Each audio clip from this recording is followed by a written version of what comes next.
네, 지난 19일 국회에서 진행된 국방위원회 상임위원회요. 이게 굉장히 의미 있는 발언들이 참 많았습니다. 한민국 국방장관이 대통령 방미 수행 중에 한국형 전투기 개발에 필수적인 4대 핵심 기술 이전을 애스턴 카터 미 국방장관에게 요청했다가 거절당한 일에 관한 질문이었습니다. 바로 차세대 전투기 사업, 10조가 드는 이 사업에 관해서 이걸 어떻게 봐야 될 것인가. 제가 오늘 진행하는 오프닝 멘트에서도 말씀드렸습니다만 좀 더 심도 있게 짚어보겠습니다. 디펜스 21 김종대 편집장입니다. 안녕하십니까? 네, 안녕하세요. 네, 바로 이 사업으로 주철기 외교안보 수석이 물러났는데, 그렇다면 KF-X 사업이라는 게 무엇인지 좀 근본적으로부터 말씀해 주십시오. 예, 한국형 전투기 개발 사업입니다. 네. 우리가 지금 약 한 170여 대가량의 공군 전투기가 이미 40년 기령이 경과된, 네. 한마디로 이제 거의 못 쓰는 비행기라고 보면 됩니다. 네. 그런데 세계 최고의 기량을 가진 우리 조종사들이 세계에서 가장 낡은 비행기를 타고 다닌다는 참으로 어처구니 없는 현실인데요. 네. 이걸 한국형 전투기를 개발해서 대체해 주려는 것입니다. 네. 그런데 비행기를 개발할 기술이 부족하기 때문에 네. 미국하고 우리가 전투기 구매를 하면서 네. 대신 기술을 들여오면 그것이 향후의 한국형 전투기 개발의 바탕이 되는 겁니다. 네. 우리는 F-35 스텔스 전투기를 미국에서 40대 구매 계약을 하기로 네. 이미 미국하고는 협상 계약이 다 끝난 상태입니다. 네네. 이게 한 7조 8천억 정도 드는데, 네. 그때 미국이 우리한테 차기의 한국형 전투기 개발에 대한 기술을 줄 걸로 예상이 됐는데, 네네. 이제 와서 계약이 끝나고 보니까 기술을 못 주겠다는 겁니다. 아니 근데 제가 예. 궁금한 건 계약이 끝난 다음에 미국 쪽에서 못 주겠다는 것인지, 아니면 계약서 자체에 기술 이전에 관해서 꼼꼼하게 계약서에 적어 넣는 것인지, 저는 그게 궁금한 거예요. 참 이 부분을 설명을 드려도 사람들이 참 납득을 못하는 부분인데요. 네. 원래 계약서에 이런 기술 이전 목록을 다 넣었어야죠. 그렇죠. 예, 그게 정상적 계약인데, 네. 이번 이번 계약에는 그런 것들이 전혀 없고, 단지 미국 정부가 승인 사항이라고 하면서 이 계약서를 작성하는 업체는 빠져나갔어요. 로키드 마틴. 결국은 로키드 마틴입니다. 네. 결국은 계약서에 명기를 못한 것이죠. 아하. 그러면서 우리 정부가 국회나 청와대, 언론에다가 뭐라고 얘기했냐면은 기술 이전이 잘 될 거다. 네. 또 우리가 기대하는 어떤 기술 이전을 미국이 전폭적으로 협력하기로 했다. 네. 이런 모호한 말로서 그동안에 일관해 왔기 때문에 국민들은 마치 기술 이전이 되는 줄 알고 있었다는 겁니다. 그때 그러니까 네. 결국은 협상이나 계약에는 안 들어간 거죠. 그렇다면 그때 우리가 로키드 마틴사를 택할 수밖에 없는 게 한미 동맹 하에서 어떤 뭐 이제 전투 능력이나 또 기술에 있어서 호환성 때문에 미국 쪽을 택할 수밖에 없었나요? 아니면 유럽이나 이스라엘 얘기도 나왔던 것 같은데요. 오히려 유럽 기종이라든가 아니면 미국의 다른 기종, 즉 F-15 사일런트 이글 같은 경쟁 기종이 있었는데, 네. 이 기종들은 기술 이전이나 가격이나 조건들이 좋았어요. 네. 그런데 문제는 미국이 이 스텔스기를 F-35를 한국에 판매하고 싶어하는 겁니다. 네. 이건 아주 동맹의 핵심 정책이 돼버렸습니다. 네. 네. 그러다 보니까 가격 입찰을 해서 F-15 사일런트 이글로 이미 선정이 됐는데, 네. 2013년 9월에 이걸 번복하고 이 입찰 결과를 부결시키고 국방부 표현대로라면 정무적 고려로, 네. 정무적 그 판단으로 F-35로 선회했다, 이런 설명이거든요. 굉장히 석연치가 있죠. 정무적 고려라는 것이 한미 동맹을 의식해서 또 우리 군이 갖고 있는 보유한 여러 가지 무기 체계가 미국 쪽이 맞기 때문에 이런 것인지, 정무적 판단이 위에서 한 것인지, 미국 쪽의 뭐 압력 내지 강력한 요구에 의한 것인지를 알 수가 있나요? 그건 이제 실체가 조금씩 드러나고 있는데요. 네. 자, 이 기술 이전이라든가 성능이라든가 이런 건 다 평가가 끝난 겁니다, 당시에. 네. 그러니까 이거는 정무적 고려 사항이 아니고, 네. 여기서 말하는 정무적 고려라고 하면, 미국이 동맹국과 이 F-35 스텔스기를 공유하겠다는 정치적 요구입니다. 네. 이런 정치적 요구는 2013년 9월에 그 결정을 번복하기 직전에 네. 당시 척헤이글 미 국방장관과 지금 청와대 안보실장인 김관진 당시 국방장관이죠. 네.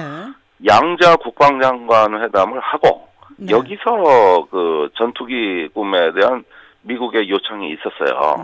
네. 그러자 국내에 돌아온 그 김관진 당시 국방장관이 방위사업추진위원회를 열어서 네. 기존의 사업 검토를 무력화하고 다시 재검토를 시작한 것이죠. 예. 이 과정은 국방장관이 한 것입니다. 직접 총대를 메고. 그 당시에. 자, 네. 그러면 지금 네. 어떻게 해야 되겠습니까? 뭐 여러 번 기술 이전 요구했다가 안 된다는 편지도 받고 그러면서 또 대통령 수행해서 미국 가서 마지막 한번 졸라보러 간 것 같은 참 네. 정말 자존심 상하는 이런 건데 어떻게 하는 게 좋을까요, 지금? 이번에 한민구 장관이 대통령을 수행해 미 국방부를 방문해가지고 네. 그 핵심 기술 4가지를 달라고 하자 뭐 어떤 조건에서도 기술 이전 못한다. 네. 이렇게 얘기를 했고 또 이미 한민구 장관이 대통령하고 출국하기 이전에 미국에서 사전 통보가 또 왔어요. 글쎄요, 네. 아무리 이거 얘기해봤자 정상회담 의제가 안 되니 빼자. 네. 이랬는데 가서 얘기했다가 결국 또 거절당한 거란 말이죠. 네. 그러니까 이거 외교적 참사라고 봐야 됩니다. 네. 그러니까 국내에서는 왜 기술이 안 되냐, 여태까지 거짓말한 거 아니냐 하고 난리가 나니까 네. 그런 여론의 책임을 다소라도 모면하기 위해서 이렇게 노력하고 있다. 이 모습을 보이려고 내몰린 것이고 예. 미국은 처음부터 이 기술은 이전 대상이 아니니 올 필요 없다. 이렇게 했는데 네. 또 오니까 이게 참 딱한 얘기다 싶어가지고 재차 3차 확인을 해준 거고요. 자, 이게 중간에 국방부가 끼어버렸어요.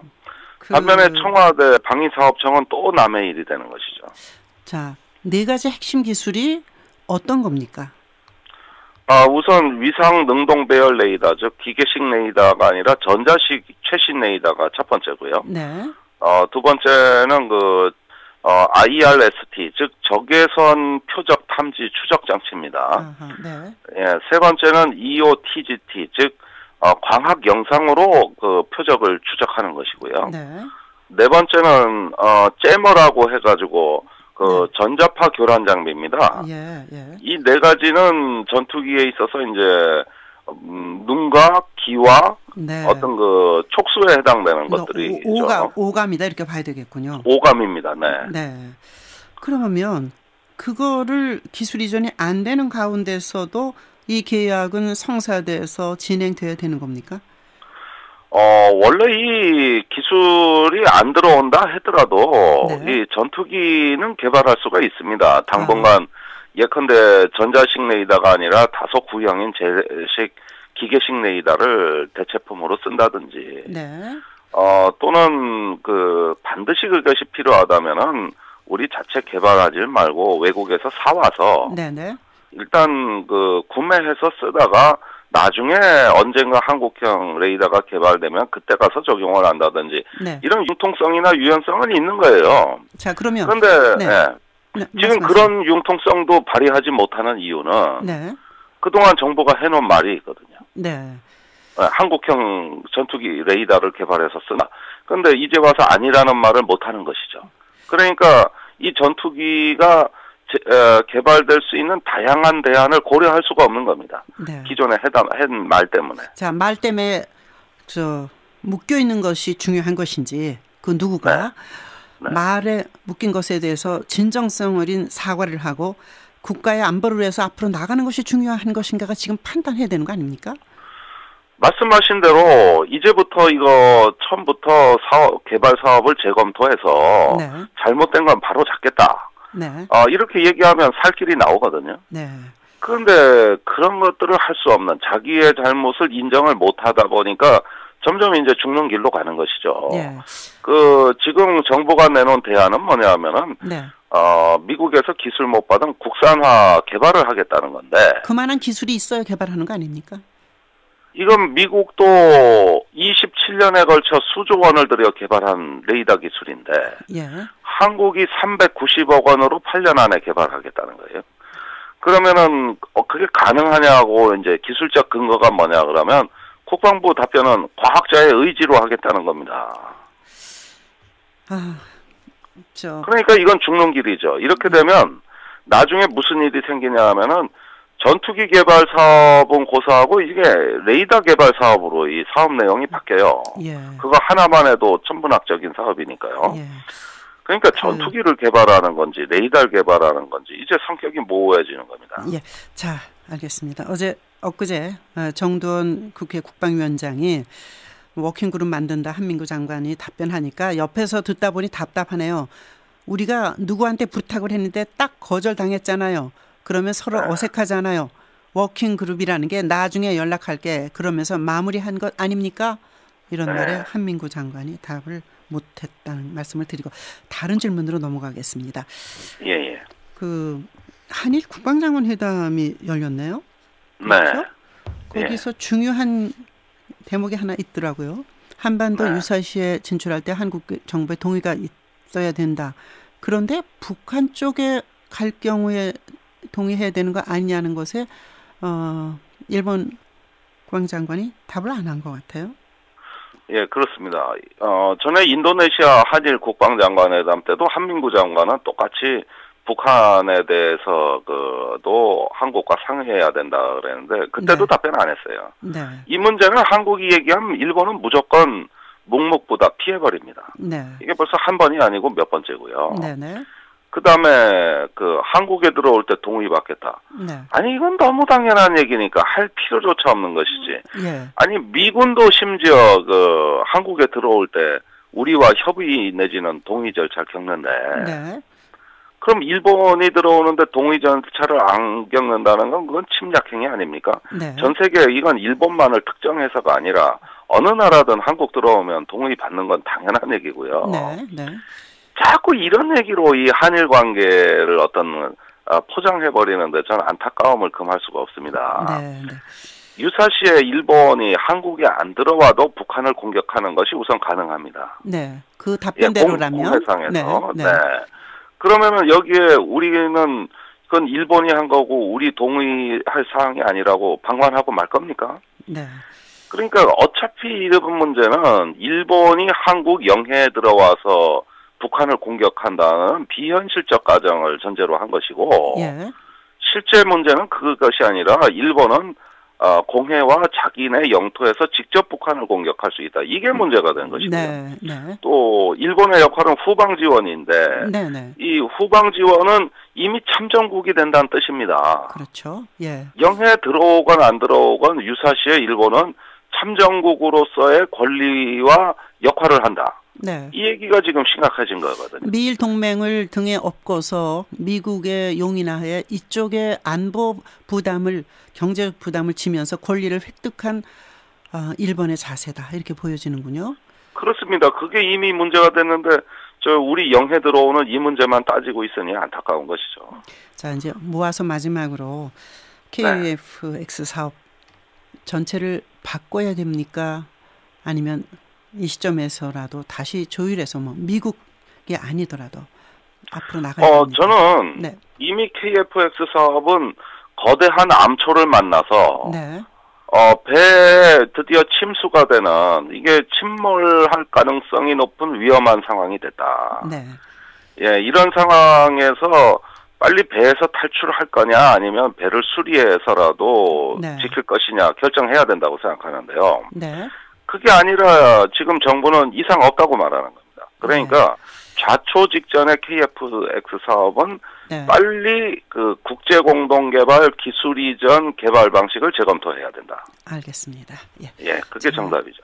잘 들었습니다. 고맙습니다. 네, 고맙습니다. 디펜스 21의 김종대 편집장의 말씀을 들었습니다. 세상을 연다 박찬수입니다. 내일 아침 7시 여러분 다시 초대합니다.